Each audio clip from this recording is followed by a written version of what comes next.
How to download and install the Brave browser. Here is a step-by-step guide to download and install the Brave browser on your device. First of all, open any browser, example Chrome or Safari. Then, in the search address bar, simply type down the Brave browser and visit the brave.com.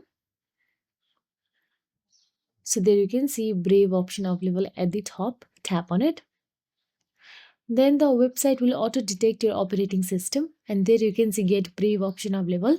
Simply tap on it. Then the download process begins. Tap on the download icon available there. Now wait for a few minutes for a download to be completed. Once your download has been completed, tap on the downloaded Brave option available there. Now all you have to do is drag that Brave browser to your application. Now once you do so, simply get out of this and search for the Brave browser on your device. All you have to do is open the Spotlight, tap on the Command and Spacebar together, then search for the Brave, and here you can see.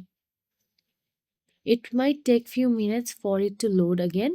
Tap on the Open option available there. And that is it. If you found this video helpful, please like, share and subscribe our channel, and thank you so much for watching.